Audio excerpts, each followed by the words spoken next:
जय हिंद दोस्तों, आपका स्वागत है आपका अपना YouTube channel expert academy competition में। तो जैसे कि दोस्त हम बताए थे कि सेवन सिस्टर, हम लोग पिछला वीडियो में क्या पढ़े थे, सेवन सिस्टर पढ़े थे और पूर्वोत्तर भारत। तो सेवन सिस्टर में हम लोग 7 राज्यों के बारे में जाने थे और पूर्वोत्तर भारत बोलेगा तो 8 राज्य हो जाता है। जब सेवन सिस्टर में ही पूर्वोत्तर सिक्किम को जोड़ दिया जाता है तो उसे क्या कहा जाता है, पूर्वोत्तर भारत कहा जाता है, जिसमें से शुरुआत में सिक्किम और अरुणाचल प्रदेश को हम लोग पढ़ चुके थे। आज बारी है नागालैंड की। किसकी है? नागालैंड की। नागालैंड ये सब छोटे छोटे राज्य हैं, लेकिन पढ़ना जरूरी है। कम से कम राजधानी तो याद रहे, लेकिन उससे बेहतर आपको मतलब बताएंगे इसमें कि क्या क्या जरूरी है। सिर्फ आज के ज़माने में कंपटीशन निकालना है तो सिर्फ राजधानी याद रखने से नहीं काम चलने वाला है। गया जमाना वो राजधानी वाला, ठीक है। तो ये क्या है? नागालैंड है। नागालैंड के देखा जाए सीमा तो किससे लगता है? ये इधर आपको दिख रहा होगा, ये क्या है? म्यांमार। किससे लगता है? म्यांमार से लगता है, ठीक है। तो मात्र एक देश से सीमा लगाता है। किससे लगाता है? सिर्फ और सिर्फ म्यांमार से सीमा लगाता है नागालैंड। नागालैंड के देखा जाए तो यहाँ कौन सी भाषा लोग बोलते हैं? अगर आपसे पूछेगा भाषा कौन सी चलती है, लैंग्वेज यहाँ की अंग्रेजी। कौन सा चलता है? अंग्रेजी चलता है। अंग्रेजी चलता है, याद रखिएगा। यहाँ पे जाइएगा, इंग्लिश अच्छा हो, कमांड हो इंग्लिश पर अच्छा, तो ही यहाँ मतलब सरवाइव कर पाएगा नागालैंड में लोग। नहीं तो पता नहीं चलेगा, ऐसे हाथ से बताने पड़ेगा ये वाला फिर पूछना पड़ेगा व्हाट मनी, मतलब टूटा फूटा इंग्लिश बोलिएगा तब जाकर सामान वहाँ पे मिलेगा, बाजार करने जाइएगा, क्योंकि उन लोग को हिंदी समझ नहीं आती है। तो आप कहिएगा सर इतना तेज कैसे, पढ़ल लिखल है। यहाँ ईसाई धर्म की अधिकता है। ईसाई जो होता है, यीशु मसीह को जो लोग मानता है, उस धर्म की अधिकता है। लगभग यहाँ 90% जनसंख्या, सॉरी 90% मतलब जनसंख्या ही समझे, जनसंख्या ईसाई का है। किसका है? ईसाई का है। इसलिए यहाँ ईसाई धर्म के लोग जहाँ भी बोलेंगे ना, इन लोग मतलब बहुत ज़्यादा तेज होता है पढ़ने लिखने के मामले में। लोग का काफ़ी नॉलेज होता है। जैसे आप झारखंड में ही अपना देखिए, संत जेवियर कॉलेज है, एक नाम सुने कभी? संत जेवियर कॉलेज है। इसमें हिंदी बोलिएगा तो फाइन लगने लगता है। संत जेवियर में हिंदी नहीं बोलना रहता है। मैट्रिक आप जब पास कीजिएगा, 10th जो होता है, उसके बाद उसका एग्जाम होता है, क्वालिफाई कीजिएगा तो ही एडमिशन उसमें देता है। तो उसमें किस धर्म के लोग ज़्यादा रहते हैं? ईसाई धर्म के लोग। ये लोग पढ़ने लिखने में काफ़ी तेज होता है। उसी तरह केरल में भी जाइएगा आपको ईसाई ज़्यादा मिलेंगे। लोग इंग्लिश, टेम्पो चलावे वाला इंग्लिश बोलता है वहाँ, अमनिधन के टेम्पो वाला, सबसे कोई मतलब नहीं, ज़्यादा हाथ पाए पे उतर आता है इधर से। तो समझिएगा 90% जनसंख्या यहाँ क्या है? ईसाई। मतलब ईसाई धर्म से इंग्लिश ज़्यादा यहाँ पे लोग बोलते हैं। क्लियर यहाँ तक है। नागालैंड की राजधानी देखा जाए तो ये मिलेगा कोहिमा। क्या है? कोहिमा। कोहिमा क्या है इसकी राजधानी? कोहिमा। कोहिमा है राजधानी। कोहिमा राजधानी।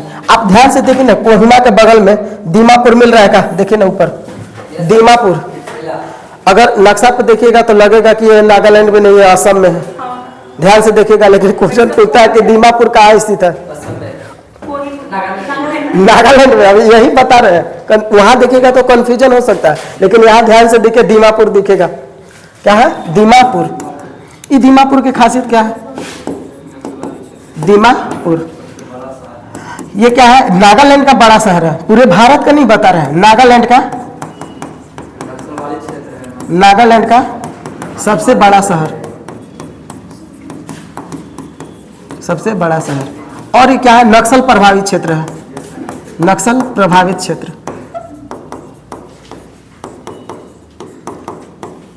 सबसे याद रखिएगा दीमापुर। ये दीमापुर ये वाला ऐसा इलाका है ना, दीमापुर हो गया, कोहिमा हो गया, खासकर दीमापुर की हम बात बता रहे हैं। यहाँ नक्सल पर उल्फा उग्रवादी बता रहे थे ना कल, इन लोग जो अलग मांग कर रहा था पूर्वोत्तर भारत के अलग देश, वह में इन लोग शामिल है। यह दीमापुर इलाका है। पुलिस भी थर्राती है, डरती है यहाँ के लोगों से। काफी प्रभावित क्षेत्र है। पलामू पूछेगा हम लोग के, ये भी नक्सल प्रभावित क्षेत्र है। चतरा नक्सल प्रभावित क्षेत्र है। ये सब आता है नक्सल प्रभावित क्षेत्र में। डर नहीं लगता, पुलिस डराती। ये सबसे पुलिस के डर लगेगा, नहीं डर लगे। इन लोगों के पास आधुनिक हथियार होता है जो पुलिस के पास नहीं। पता नहीं इन लोगों के पास कहाँ से आ जाता है। बॉम्ब भी मतलब रहता है इन लोग के पास, ग्रेनाइट वगैरह रहता है जो सिर्फ आर्मी के पास मिलेगा और सीआरपीएफ के पास मिलेगा। पुलिस के पास तो व्यवस्था भी नहीं है। डंटा पार्टी एगो तूड़े वाला बंदूक दे देगा, नहीं रहता है। तोड़ के आइए कहाँ को गोली मारेगा, वो बंदूक रहता है, कहाँ से लड़ पाएगा उग्रवादी से? संभव ही नहीं लड़ पाना कभी। तो दिमाग यहाँ समझ में आएगा। आप भौतिक मैप पे जाके देखिएगा, नागालैंड के भौतिक मैप पे जाके देखिएगा, एक पर्वत मिलेगा नागा पर्वत। कौन सा मिलेगा? नागा पर्वत। इसकी ऊंची चोटी में आएगा सारामती। कौन सा आता है? ऐसे त्रिभुज बना के लिखा होगा सारामती। नागा पर्वत पहले देखिए मिलेगा, उसके बाद मिलेगा सारामती पर्वत। सारामती, इसका नाम क्या है बाबू? नागा। इसका नाम क्या है? सारामती। सारामती, सारामती पर्वत मिला कि नहीं मिला? बोलेगा नागालैंड और म्यांमार के सीमा पर कौन सी पर्वत है? नागालैंड और म्यांमार पूछ रहे हैं। सारामती पर्वत। हाँ, सारामती पर्वत। ये किससे सीमा बनाता बाबू? नागालैंड, नागालैंड और म्यांमार। नागालैंड और म्यांमार के सीमा पर कौन सी है? सारामती पर्वत। यानी नागालैंड की ऊंची चोटी भी कौन हो जाएगा? सारामती है। कौन हो जाएगी? सारामती। क्लियर यहाँ तक है? नागालैंड तक समझिएगा। नागालैंड में जो लोग रहते हैं ना, नागा पर्वत भी याद रखें। देखिए नागा पर्वत नाम से क्लियर है, इसलिए उसमें बताना कुछ जरूरी नहीं है। नागा पर्वत नागालैंड, खत्म। नागा जनजाति कहाँ? नागालैंड में। नहीं समझे? नागा पर्वत, नागा पर्वत। नागा पर्वत पूछे कि नागा जनजाति पूछे? कहाँ? नागालैंड में। नागालैंड। यहाँ कौन सी जनजाति मिलेगी? नागा जनजाति। नागा जनजाति। एक चीज और समझिएगा, आपको बता दें, ये पूरी तरह से पहाड़ी एरिया, ध्यान से देखिए, मैदानी इलाका नागालैंड में नहीं मिलेगा आपको। अगर इसके भौतिक मैप पे आप जाके देखिएगा तो पूरा भूरा भूरा केवल दिखाई देगा। उसका मतलब क्या है? सिर्फ पहाड़ पर्वत है।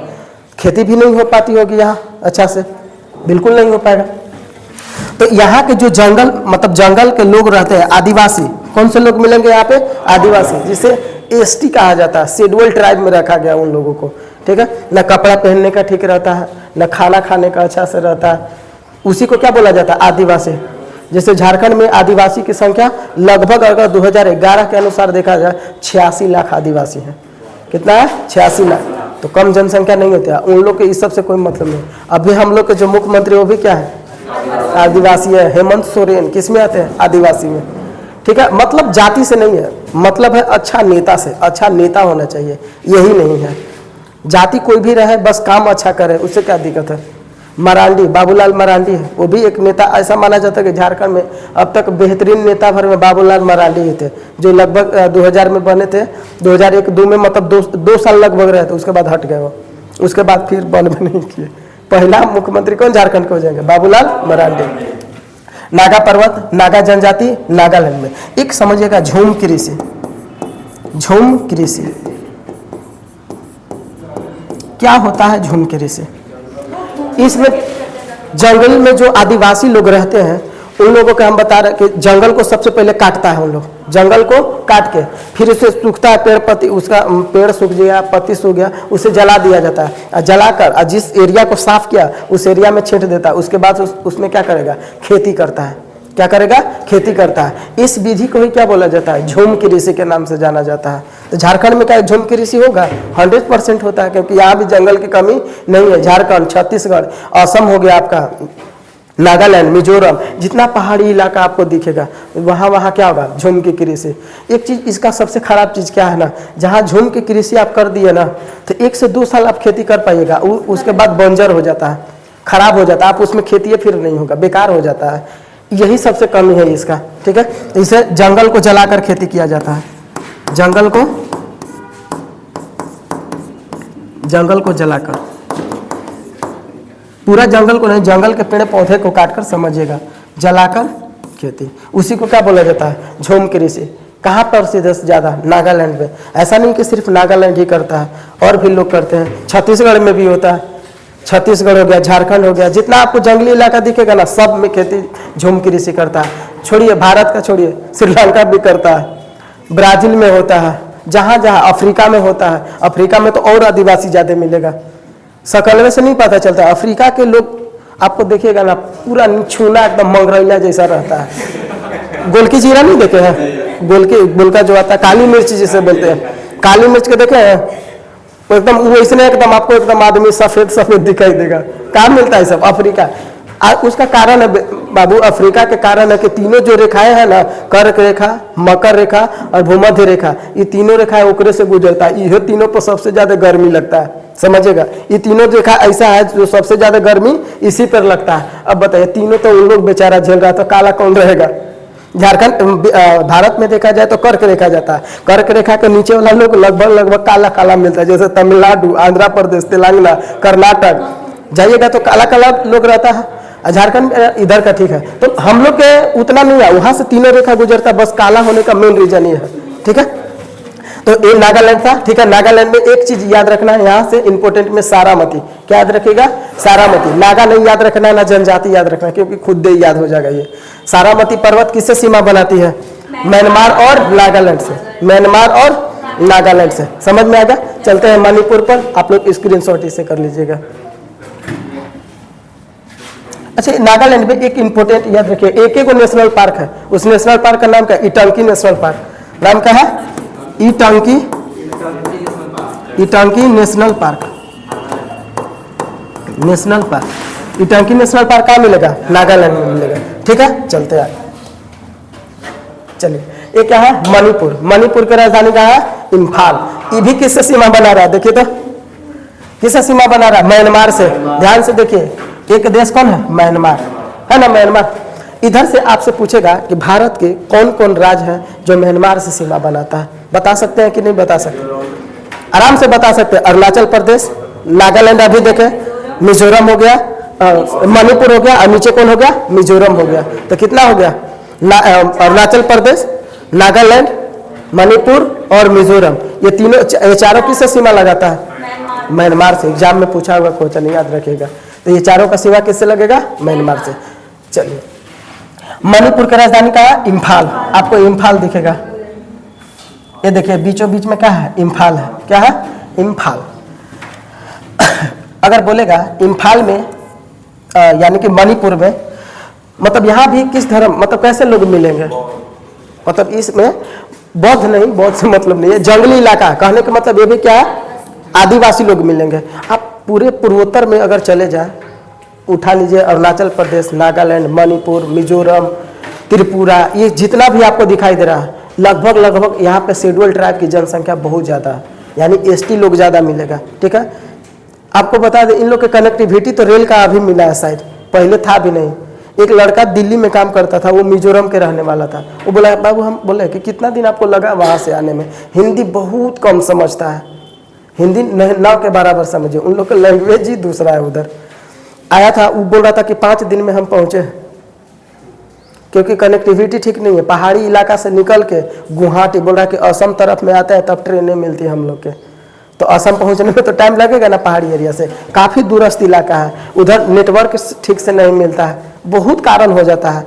आप ऐसा समझ लीजिए ना कि जो भी भारत की सरकारें बनी है आज तक, मोदी हो कि मनमोहन हो कि इंदिरा गांधी हो, पहले के भी बता रहे हैं, पूर्वोत्तर भारत पर ध्यान नहीं दिया जाता। लगता है कि ऐसा आप समझिए ना कि वो सौतेला बेटा है, वैसे मतलब अपना बेटा से लोग बहुत प्यार करता है, वही अगर सौतेला बेटा होता है नहीं प्यार करता है लोग। उसी तरह समझिए कि इधर ध्यान नहीं दिया जाता है खास पूर्वोत्तर भारत पे, जबकि अंग किसका है? भारत का ही अंग है या नहीं? इस पर खास ध्यान नहीं दिया जाता, इसलिए आज तक ये सब जितने भी राज्य है डेवलप नहीं हो पाया है जितना होना चाहिए। पहाड़ी एरिया इलाका छोड़ दो, इतना दूर है, कौन उधर जाएगा? कोई मंत्री आज सब सुने कि इधर दौरा उरा उतना करता है। ये तो मोदी है कि तनी मनी जाते हैं, हमको तो लगता है कि उधर वाला जितना मनमोहन ये सब बने होंगे कभी गरीबों नहीं किए। मोदी चल जाते हैं, असम तक पहुंच जाते हैं, नागालैंड तक, इधर वाला इलाका में चल जाते हैं, अब कोई मंत्री नहीं बनल है। कारण मेन रीजन ये भी है, आप अगर नहीं अपने राज्य पे ध्यान दीजिएगा तो खुद उन लोग विद्रोह करने लगेगा। जाहिर सी बातें कहेगा हम देश बनेंगे तो ये करेंगे, अलग हो जाएंगे। तो ये सब ध्यान देना चाहिए सरकार के, जो मेन जिम्मेदारियां हैं, ठीक है। मणिपुर, मणिपुर में देखिएगा, और सबसे पहले इम्फाल को देख लेते हैं। इम्फाल, इम्फाल बोलेगा इम्फाल क्या है? तो राजधानी। इम्फाल क्या है? राजधानी। दूसरी बात याद रखेगा, सुभाष चंद्र बोस ने आजाद हिंद फौज की सेना लेकर कहाँ प्रवेश कर गए थे? भारत में बोलेगा कि सबसे पहले कहाँ प्रवेश किए थे? इम्फाल में। कहाँ? इम्फाल के रास्ते भारत में प्रवेश है। आप सुभाष चंद्र यहाँ समझिएगा, आजाद हिंद फौज, आजाद हिंद फौज,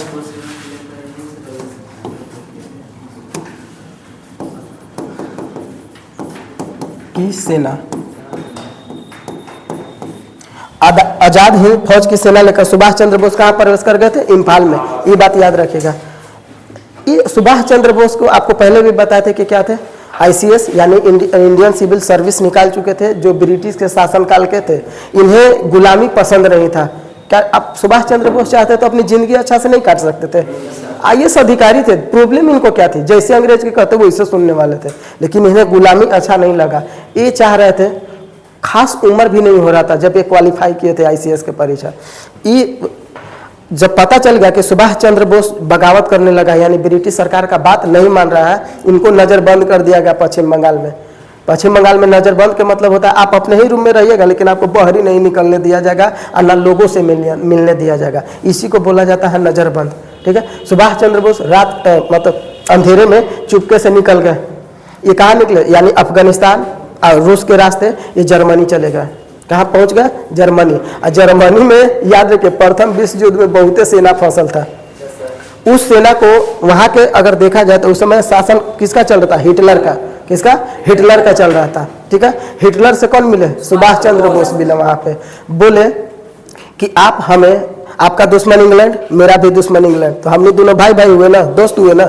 बोला हाँ ठीक बोल रहा है सुभाष चंद्र बोस, अच्छा बोल रहा है। क्या चाहिए तुमको? बोला कि जितने भी भारतीय लोग हैं उन लोगों के जो कैदी आपके पास है वो उन्हें हमें दे दीजिए। क्या करोगे इन लोगों का? आप दीजिए तो सही। हिटलर इनका ये समझाने में सफल हो गया सुभाष चंद्र बोस हिटलर को। ठीक है। हिटलर दे दिया, बोला कि ठीक है अपना रख लो आदमी। ये आदमी को मतलब जो सेना थे भारतीय, जो पुलिस वहाँ गए थे लड़ने, जो बंद कर लिया था हिटलर, उन लोगों के बोले कि यहाँ तुम मरना पसंद करोगे कि अपने देश के लिए मरना पसंद करोगे। उन लोग मान नहीं रहा था लड़ने के लिए, इसलिए क्योंकि बोला कि ब्रिटिश जो है हमें छुड़ाने काहे नहीं आज तक आया, आपके साथ हम नहीं जाएंगे, हमको नहीं लगा। तो यही बोले बेहतरीन है, आखिर यहाँ भी जेल में तुम रहोगे, सड़ के मरना ही है तुम्हें, उससे अच्छा है तुम देश के लिए लड़ के मर जाओ, वो बढ़िया है। सब तैयार हो गया सेना। ये जब बात सुभाष चंद्र बोस बोले, उसी समय किसका गठन हुआ? आज़ाद हिंद फौज का। ठीक है। अब इससे पहले भी एक वर्ड आता आज़ाद हिंद सरकार, जिसका स्थापना कैप्टन मोहन सिंह किए थे सिंगापुर में। लेकिन कैप्टन मोहन सिंह बहुत बूढ़े हो गए थे। मतलब देखिए सेनापति जो रहता है ना उससे जोशीला होना चाहिए, आवाज में दम उसका होना चाहिए। कैप्टन मोहन सिंह बूढ़ा हो गया था। देख ले सुभाष चंद्र बोस अच्छा है, नौजवान है, इन्हें ही क्या बना दिया? सेनापति बना दिया। आज़ाद हिंद सरकार का नाम चेंज करके सुभाष चंद्र बोस क्या कर दिया? आज़ाद हिंद फौज कर दिया। 1943 की बात है। कब की बात है? 1943 की बात है।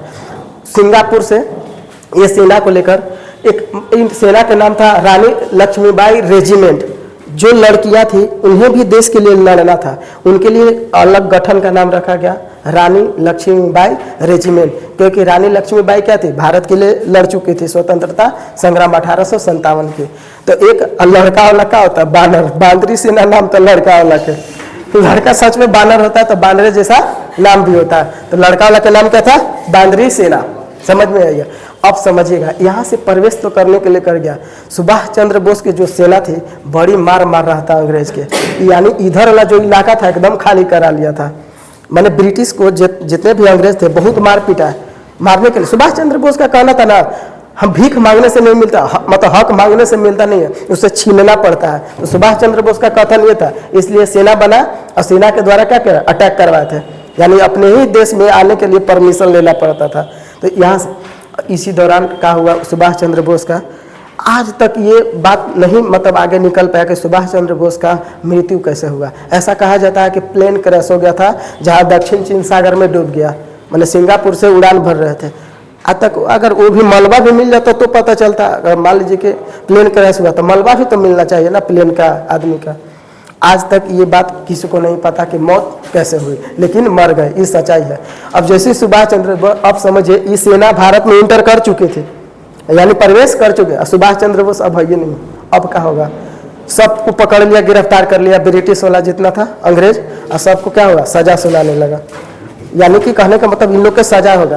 क्वेश्चन पूछेगा कि जो आज़ाद हिंद फौज की सेना थी तो इन्हें सजा कहाँ सुनाया गया था? दिल्ली में, लाल किला। कहाँ? दिल्ली में लाल किला। उस समय भारत इन लोगों की ओर से मतलब कौन लड़ा था? माने वकील तो कोई तो होगा ना, तो जवाहरलाल नेहरू भी इन लोग के बचाने के काम किए थे। उस समय जो सेनाएं थी सुभाष चंद्र बोस की, इनके तरफ से जवाहरलाल नेहरू भी क्या कर रहे थे? केस लड़े थे, यानी बचा लिए थे। अंतोगत्वा क्या हुआ था?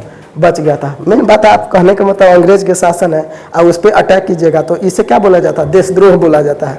आप अपने तरीका से ठीक है, आप क्रांतिकारी हैं, अपने नज़र में हम क्या है? अगर देश के लिए लड़ रहे हैं तो हम क्या हुए? क्रांतिकारी। लेकिन अंग्रेज के नज़र में हम तो विद्रोही हो गए ना, तो वो विद्रोही मानेगा, लेकिन अपने अनुसार तो ठीक है ना, हमने काम कर रहे हैं। तो इसीलिए हम लोग अंग्रेज के अनुसार विद्रोह, अपने अनुसार क्रांतिकारी। क्रांतिकारी उसी को कहा जाता है, ठीक है। हाँ, तो जो आदिवासी है आतंकवादी हाँ, उन्हीं के कथन सेम रहता है, उन्हीं का मांग सही रहता है।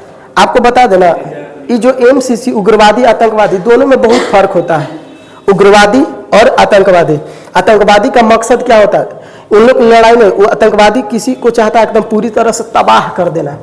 जैसे मान लीजिए कि बहुत बड़ा जपला में पूरा बिल्डिंग है, उसको तबाह कर। आतंकवादी का लूटपाट नहीं रहता है। आतंकवादी चाहता है कि हम जैसे आतंकवादी कौन भेजता है? पाकिस्तान हमेशा भेजते रहता है ना, कभी संसद भवन पर तो कभी ताज होटल पर, ऐसे ही अटैक करवाते रहता है, तो उसे आतंकवादी बोलते हैं। उन लोग के लूटपाट से मतलब रहता है, उन लोग के हानि पहुंचाने से मतलब रहता है, जान लेने से मतलब रहता है, उसे आतंकवादी कहते हैं। और उग्रवादी क्या होता है? इन लोग के कुछ किसी खास चीज़ से लगाव रहता है, सरकार से मांग रहता है, आप मेरा ये मांग पूरा कर दीजिए, हम लोग छोड़ देंगे, उग्रवादी नहीं रहेंगे। तो उग्रवादी अब ये दोनों में, अब जब जाइएगा उग्रवादी को मारने, अच्छा आप आज तक कभी सुने कि उग्रवादी नॉर्मल इंसान को ले जाकर गोली मार दिया? क्योंकि हम लोग किए क्या है कि वो ले जाएगा? उन लोग की लड़ाई सरकार से होती है, ना कि जनता से लड़ाई होती है। कभी भी देखिए, उन लोग शिकंजा कसता है तो नेता पर, आपको नेता भेजेगा पुलिस को, तो पुलिस को तो मरबे करेगा, उन लोग छोड़ेगा नहीं। तो ये दोनों में खास अंतर होता है, अलग। ये जो ये सब गांव में अपने तरफ जो देखते हैं, ये लूटपाट वाला रहता है। इन लोग के बिना जान लेने से मतलब रहता है, इन लोग के पैसा से मतलब रहता है, हमको पैसा दे दो, जो अपने इलाके में देखते हैं। तो आज़ाद हिंद फौज समझ गए कहाँ से प्रवेश की थी? इम्फाल। कहाँ से? इम्फाल से। सेना का नाम क्या था? रानी लक्ष्मीबाई, और एक का नाम था बांद्री रेजिमेंट। क्या नाम था? बांद्री रेजिमेंट और रानी लक्ष्मीबाई। सुभाष चंद्र बोस, समझ में, सुभाष चंद्र बोस का हत्या का पता चला? नहीं चला। इसी तरह आपको पूछेगा जो लाल बहादुर शास्त्री का हत्या का पता चला? पता नहीं चला कि कौन जहर दे दिया चाय में। इस सबके पता है कि चाय में जहर दिया, लेकिन कौन दिया ये नहीं पता है आज तक। इस पर जांच कमेटी बैठी, लेकिन कोई फायदा नहीं है इसका, आज तक कोई हल नहीं निकल के आया। कभी नहीं विश्वास होगा, गूगल करके देख लीजिएगा कैसे हत्या हुई। बोल सकते हैं क्योंकि अगर प्रधानमंत्री तो वही बनने वाली थी ना। जो देखा जाए तो शास्त्री के बाद कौन प्रधानमंत्री बनी? इंदिरा गांधी भी बनी 66 में, जैसे इनकी हत्या हुई या जैसे भी मारे गए। उसके बाद इंदिरा गांधी लगातार 11-12 साल रह गई, 77 तक। समझ में आ गया ना? मणिपुर में आइएगा देखिए, यहाँ ब्लू कलर में ये वाला नहीं दिखेगा, आपने नक्शा में देखिए लिखा होगा लोकटक झील, नीचे देखे ना लोकटक लेक लिखा होगा, लोकटक लेक। हाँ, तो लेक मतलब झील ही होता है। लोकटक लेक या लोकटक झील। इस झील की खासियत क्या है बाबू? आपसे पूछेगा, ये पूर्वोत्तर भारत का सबसे फ्रेश वाटर है, ताजा पानी का झील है। क्या है? पूर्वोत्तर भारत का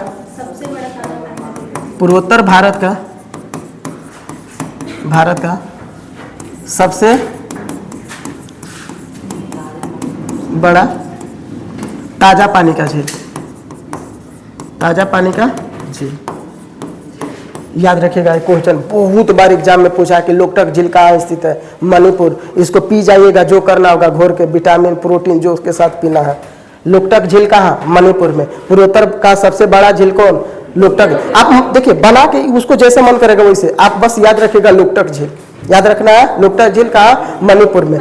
इस लोकटक झील के अंदर एक नेशनल पार्क स्थित है। इस झील में ही बता रहे हैं, अलग से नहीं। इस झील में एक नेशनल पार्क है जिसका नाम है कायबुल लेमजाओ। नाम क्या है? केबुल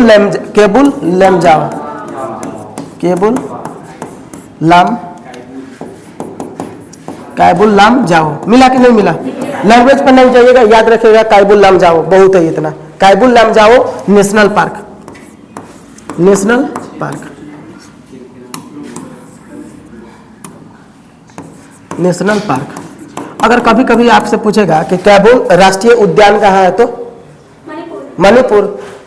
नेशनल पार्क को ही क्या बोला जाता है? राष्ट्रीय उद्यान कहा जाता है। हिंदी हो गया।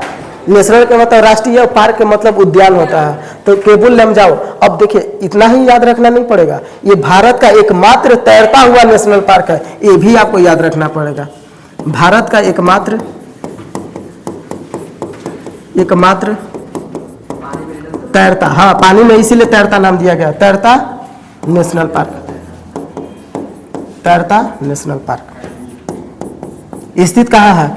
लोकटक झील में। कहाँ स्थित है? लोकटक झील में। याद रहेगा ना। भारत का एकमात्र तैरता यानी पानी में इसलिए तैर रहा है, इसके लिए इसका नाम क्या हो गया? तैरता नेशनल पार्क का दर्जा दे दिया गया। लेकिन ओरिजिनल नाम क्या है इसका? केबुल लमजाओ। नाम क्या है? Keibul Lamjao national park. किस झील में? लोकटक झील में। बोलेगा पूर्वोत्तर भारत का सबसे बड़ा झील लोकटक झील। कौन झील? लोकटक झील। समझ में आ रहा है ना। मणिपुर, मणिपुर से, मणिपुर की पहाड़ी, आप भौतिक मैप में देखिए लिखा होगा मणिपुर की पहाड़ियां। मणिपुर की पहाड़ियां नाम से क्लियर है, इसको बताने की जरूरत नहीं। आपसे पूछेगा मणिपुर की पहाड़ियां कहाँ स्थित है? मणिपुर में है, क्लियर एकदम। अब समझिएगा, मणिपुर की पहाड़ियां से एक नदी निकलती है, बराक नदी। मणिपुर के पहाड़ी से, मणिपुर की पहाड़ी, इससे कौन सी नदी निकलती है बाबू? बराक नदी। बराक नदी निकलती है। एग्जाम में पूछा हुआ क्वेश्चन है, एसएससी सीजीएल का क्वेश्चन है ना। बराक नदी कहाँ से निकलती है? मणिपुर की पहाड़ी से निकलती है, निकलती है। और समझिएगा, ये तो ठीक है, भारत में जितना मतलब जितना दूरी तय करती है तो बराक नदी ही इसे बोला जाता है। लेकिन ये जब बांग्लादेश में प्रवेश कर जाता है तो उसने नाम चेंज कर देता है उन्हें। एक एक नदी के नहीं, ढेरे नदी के नाम चेंज किया है। समझिएगा, ये बराक नदी है, जब बांग्लादेश में इंटर करेगा तो इसे क्या बोला जाता है? सुरमा नदी। क्या बोला जाता है इसे? बांग्लादेश में ई है, बराके नदी को क्या बोला जाता है? सुरमा नदी। सुरमा नदी। और समझिएगा, ये तो ठीक है। क्वेश्चन एग्जाम में पूछा कैसे था? ऐसे पूरा लैंग्वेज देता। मणिपुर की पहाड़ियां से निकलती है बराक नदी जो बांग्लादेश में प्रवेश करती है, तो बांग्लादेश में इसे किस नाम से जाना जाता है? सुरमा नदी। क्या बोलता है? और भी देखिए, गंगा के गंगा नदी नहीं बोलता है, क्या बोलता है बांग्लादेश में? पद्मा। क्या बोलता है? पद्मा बोलता है। और समझिए, ब्रह्मपुत्रा के ब्रह्मपुत्रा नहीं बोलता है, क्या बोलता है? जमुना। जमुना नदी बोलता है। इस सब के चेंज, गंगा और ब्रह्मपुत्रा के जब संयुक्त धारा आगे बढ़ती है तो उसे उन लोग अपना से नाम दे दिया है मेघना। कितना या? मेघना। क्या बोलता है उन लोग? मेघना बोलता है। बड़ी अजीब, इन लोग सब का नाम चेंज करके रख दिया है। आपको बोलेगा नदियों का देश किसे कहा जाता है? बांग्लादेश को। अरे बड़ी नदी है बांग्लादेश में, वहाँ पहाड़ वहाड़ नहीं है, बांग्लादेश नदी है खाली। खेती के मामले में ठीक है बांग्लादेश, डूबता नहीं है, बाढ़ उड़ाता नहीं। भारत में नदियां हैं इतना, बिहार में तो डूबता है, लेकिन बिहार में बांध भी तो त्रिवेणी बांध कोसिए पर बनल है, उसको कंट्रोल करने के लिए। तो बांध का निर्माण ही इसीलिए किया जाता है ताकि बाढ़ को कंट्रोल किया जा सके। तो बनाया नहीं होगा, ऐसा थोड़ी है। बांग्लादेश बांध को बनाया है, इसलिए तो कंट्रोल करके रखता है। और उतना नहीं समझिए, उसके जो मतलब निचली वाली भाग है ना, उधर से ज़्यादा नदियाँ जाती है। बाकी जितना मिट्टी बांग्लादेश में बच जाता है सब जलोढ़ मिट्टी रहता है, खेती के मामले में आगे रहता है। कभी जूट के मामले में भारत आगे तो कभी जूट के मामले में बांग्लादेश आगे चला जाता है। बांग्लादेश आपको जब वर्ल्ड मैप पढ़ाएंगे तो वहाँ दिखाएंगे पहाड़ न के बराबर है, ये नहीं, खाली नदी नदी नदी। बांग्लादेश में क्या पढ़ना है? नदी। आप समझ गए ना। ये मणिपुर की सीमा बोलेगा कितने देशों से लगता है? एक को खाली मारना है, कितना होगा? एक। कितना? एक हो जाएगा। मणिपुर की राजधानी इम्फाल। इम्फाल में कौन सेना लेके पहुंचे थे? सुभाष चंद्र बोस। सुभाष चंद्र बोस की हत्या हुआ, आज तक पता चला? बस मरे हैं इतना पता चल गया। क्या हो गई? उनको डेथ हो गया। हमको लगता है ना कि इसमें कुछ न कुछ अंग्रेज होने के साथ साजिश होगा। कहा थे कि देखिए ये इतना अच्छा करे तो उन लोग का पता नहीं होगा। एकदम सही है, सच में उन लोग का हाथ था। जैसे आपको भारत तो नहीं बोलता है कभी कि रूस अपना क्या है? दोस्त है। जो रूस देश है वो भारत का क्या है? दोस्त। लेकिन शास्त्री जी को मरवाने में हाथ रूस का ही जाता है, उस समय की बात है। लेकिन हम ही बोलते रहे, लेकिन भारत के नेता कोई नहीं बोलेगा। अगर बोलेगा तो विवाद उत्पन्न हो जाएगा। हमको क्या है उतना, मतलब यूट्यूब अभी क्या है चमके नहीं, लेकिन इंसान जब बड़ा हो जाना सोच समझ कर बोलना चाहिए। लेकिन बोलने में सच है ये बात। एक मूवी आया था इसी पर, ताशकंद फाइल के नाम से आया था। वो मूवी में सिर्फ यही, भारत सरकार उस मूवी को बैन कर दिया, हॉल में लगाए नहीं फिल्म। ताशकंद फाइल आप कहीं जाइएगा, हाँ नेट पर मिल जाएगा ये फिल्म आपको। ताशकंद फाइल हम देखे हैं तभी बता रहे हैं। फिल्म का नाम है ताशकंद फाइल, बहुत बेहतरीन फिल्म है और शास्त्री जी के मृत्यु पर ही बना हुआ है। ये फिल्म को मोदी जी लगने नहीं दिए। नहीं लगा हॉल में, देखे क्या कभी लगते हुए? नहीं लगा है। आ गया 2000 बता रहे हैं 2017-18 में शायद आया था ये मूवी, 18 में। नहीं लगा, लगने ही नहीं दिया, क्योंकि सबको पता है कि विवाद हो जाता फिर देख के। उसमें दिखाया गया कि आरोपी कौन है? रूस है, इसीलिए नहीं लगा। कारण बस यही है। मणिपुर में एक नेशनल पार्क आप देख लिया, नागालैंड में भी एक नेशनल पार्क देख लिया। दोनों में कितना? 2। नागालैंड में नेशनल पार्क का नाम क्या? इटांकी। यहाँ केबुल लामजाओ, यहाँ क्या नाम है? केबुल लामजाओ। ठीक है, तो फिगर, हाँ तुजू दरा अगर आपसे पूछे ना, देखिए ये तुजू दरा यहाँ रह गया, किसको जोड़ देता है? मणिपुर और म्यांमार को। तुजू या इसी को तेजू एग्जाम में दे देता है कभी कभी, तेजू दरा। तो बाबू कहाँ मिलेगा? किसको? मणिपुर प्लस म्यांमार, समझिएगा। तेजू या तुजू एग्जाम में दोनों पूछ चुका है, लेकिन इंपोर्टेंट क्वेश्चन है ये, पूछता है एग्जाम में तुजू दरा कहाँ स्थित है? मणिपुर में। कहाँ स्थित है? मणिपुर में। ठीक है, झील देख लो। हाँ बोलिए, दोनों नाम याद रखे ना, क्या दिखा? तेजू याद रखे, तुजू, बात एक ही है। ठीक है, आप लोग स्क्रीनशॉट कर लीजिए। जूट अपने तरफ तो उतना नहीं होता है इसका खेती, लेकिन जूट आप देखिए, इन लोग नहीं देखे, गांव में देखिए लगरजुन की खेती होता है, उसे फिर पानी में मतलब 21-22 दिन गाड़ दिया जाता है, पानी में मतलब अंदर। हाँ सनकोई, वेरी गुड। क्या उसे बोलते हैं? चुप। उसका रस्सी बनता है, चटाई बनता है, बोरा बनता है, बड़ी चीज बनता है। मोदी जी तो बोलते हैं कि जूट का झोला अपनाइए, पॉलीथीन को दूर भगाइए, पोल्यूशन मुक्त कीजिए। जूट के मिलता है, बाजार में जाइएगा, बोलिएगा कि जूट के झोला हमको दीजिए। बैग, झोला का बैग बोला जाता है। झोला समझते हैं ना? अरे सब कोई समझता है। ठीक है ना, उस जूट का खेती अच्छा, क्योंकि आसानी से गल जाएगा, सड़ जाएगा। आप पॉलीथीन लीजिएगा ना तो 100 बरस में नहीं सड़ता है, ये फिर। लेकिन अब पॉलीथीन भी आने लगा है, कागज का मात्रा उसमें आने लगा, उतना बढ़िया नहीं मिलेगा, मैंने मजबूत नहीं रहता है। अगर बढ़िया से 3 किलो लाद दीजिए तो टूट जाएगा, बैकवे में से नीचे रह जाता है, नहीं हो पाता है। तो अब मैंने जो प्लास्टिक अब कहा रहा है वो ठीक ठाक है, मतलब गल सकता है। पहले वाला प्लास्टिक मजबूत आता था। ठीक है,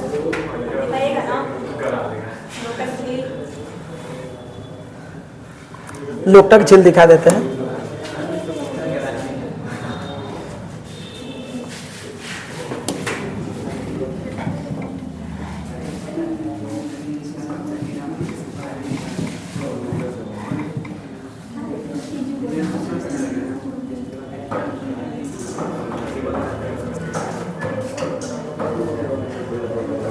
ये कहा गया जी,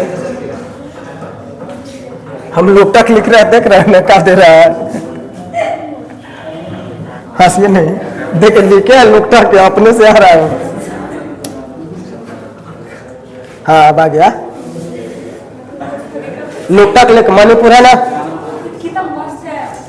अच्छा हाँ, एक चीज आप लोग को बताना भूल गए, याद रखिएगा, एग्जाम में पूछा हुआ क्वेश्चन है। ये क्या है? लोकटक झील। क्या है? लोकटक झील। आपसे पूछेगा केबुल लामजाओ, बहुत बेहतरीन है जी, लिखाने लगा ऊपर, अब नहीं जाएगा। अच्छा कोई बात नहीं, देखिए हम यहाँ दिखाना चाहिए, ये क्या लिखा है? संगाई है ना, लिखल संगाई। बोलेगा संगाई हिरण भारत में किस राज्य में पाया जाता है? याद रखिएगा, मणिपुर में। कहा? अगर आपसे पूछेगा संगाई उत्सव या संगाई महोत्सव या संगाई त्योहार कहाँ मनाया जाता है? मणिपुर में। एग्जाम में एकदम खूब क्वेश्चन पूछता है संगाई वाला, तो हिरन के नाम से ही समझ लीजिएगा, हिरन का भी नाम क्या है? संगाई। इन लोग हिरने बोलने में क्या दिक्कत है इन लोग के? आखिर वो इसने तो सिंह सब है, ये क्या है? परेशान करने के लिए रखता है। संगाई हिरन, संगाई महोत्सव, ठीक है, संगाई उत्सव। नाम से पूछे तो कौन हो जाएगा आपका? मणिपुर। कहाँ हो जाएगा? मणिपुर। ये आपको जो दिखाई दे रहा है ये क्या है? लोकटक झील। क्या है? लोकटक। बहुत बेहतरीन झील है, पर्यटक के नाम से मणिपुर बहुत पैसा कमाता है इससे, बहुत बेहतरीन झील है। देखिए एकरा में घर भी है, लोग रहता है लोकटक झील में।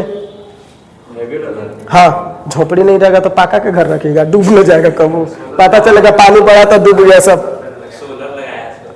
अरे पहाड़ी एरिया में सोलर ही रहता है, उधर ट्रांसफार्मर नहीं लग पाता है। आपको सोलर की एक चीज और फायदा बता दो, सोलर आने से पहाड़ी इलाकों, दूरस्थ इलाकों में बिजली हो गई, नहीं तो पहले बिजली भी नहीं रहती थी उन लोगों के। कहाँ से लगे होते? मिट्टी के तेल, किरोसिन तेल, ये सोलर लगा के रखता है बिजली। अब हर एक भारत के लगभग हम बता दें कि कोई ऐसा राज्य नहीं जहाँ सोलर नहीं पहुंचा हो, और खासकर पहाड़ी इलाका में। ये तो हमने के गांव में सोलर नहीं लगाता कोई, क्योंकि बिजली मिल ही जाता है, तो क्या जरूरी है सोलर लगाने का, नहीं समझे। सोलर देखिए एक चीज समझिएगा, सोलर शुरुआती में महंगा पड़ता है लेकिन बाद में एकदम सस्ता रहता है। एगो कहा सुने ना कि महंगाई रहे एक बार, ठीक है, और सस्ता रहे बार बार, यही ना चलता है। तो एक बार आप पैसा, हम मानते हैं ज्यादा पैसा लगता है सोलर में, लेकिन एक बार ले लीजिएगा ना तो सब दिन आपको फायदा रहेगा उसका, क्योंकि फिर तो नहीं ना बिजली बिल देना है किसी को। यही बिजली बिल महीना के रोज भर रहा होगा जो 2000, उससे पूछिए तो। और से बढ़िया सोलर ले ले, एगो बैटर ले ले, खत्म कहानी हो गया। एक इन्वर्टर ही नहीं चाहिए बदल। हाँ उतना तो करना पड़ेगा बाबू, फायदा कमाइएगा। टीवी आप देखेगा, कूलर आपको चलाना है, एसी आपको चलाना है, पंखा आपको चलाना है, सब चीज फायदा नहीं ना होगा, इतना तो करना ही पड़ेगा।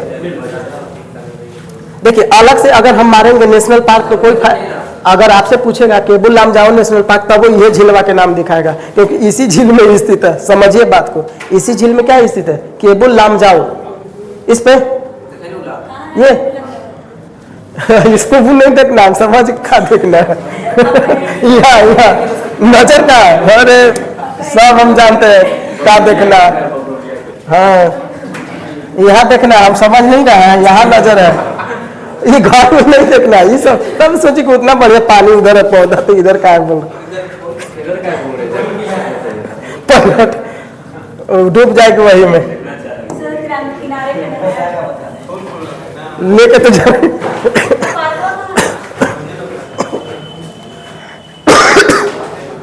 देख रहे हैं लोग, इतना ये बड़ा नेशनल मतलब लोकटक झील है, इसमें नेशनल पार्क है।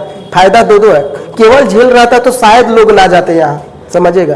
केवल झील ही रहता ये तो शायद लोग यहाँ इतना ना जाते, लेकिन नेशनल पार्क को देखने जाते हैं कि हम देखेंगे कि तैरता नेशनल पार्क होता कैसा है। आपके मन में जिज्ञासा नहीं बन रहा है कि कैसा मतलब तैरता नेशनल पार्क कैसा होता होगा, एकदम जाहिर सी बात बनता। ये देखिए, ये जो तैरता नेशनल पार्क है ना, आप समझिएगा, ये ना पार्क लोग देखने गया यहाँ के, आप समझिए ना। लोकटक झील पूछे, लोकटक झील पूछे कि केबुल लामजाओ नेशनल पार्क पूछे, दोनों एक ही में स्थित है। पार्क इसी को नाम दे दिया गया है, यही पार्क है। अच्छा आपको नहीं है कि नहीं, रात देख लीजिएगा, यहाँ केबुल लामजाओ मार लेते हैं।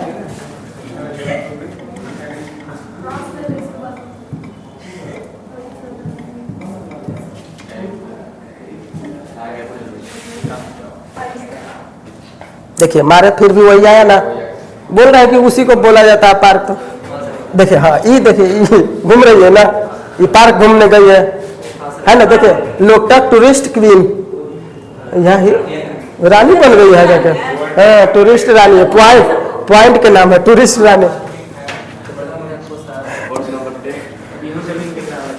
बोट नंबर देखिए, एक चीज और समझिएगा यहाँ,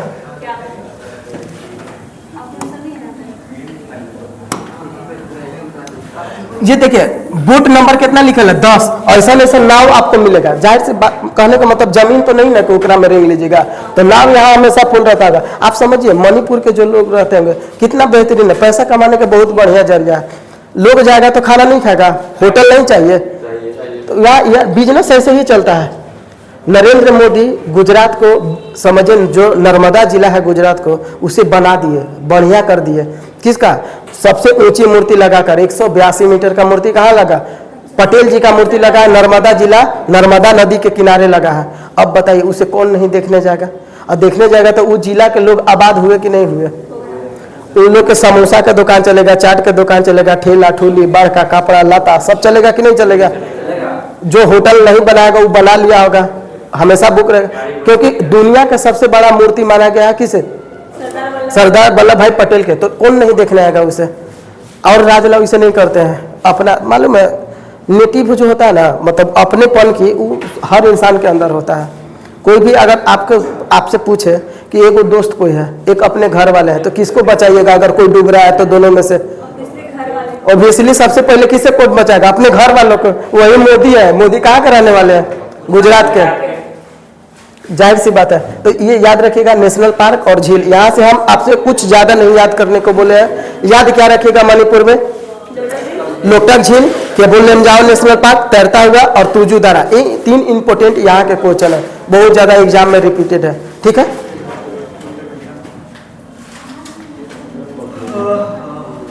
ठीक है। जय हिंद दोस्तों, कल मिलते हैं नेक्स्ट सेशन में। कल का रहेगा आपका मिजोरम, त्रिपुरा और मेघालय। ठीक है, तब तक जय हिंद।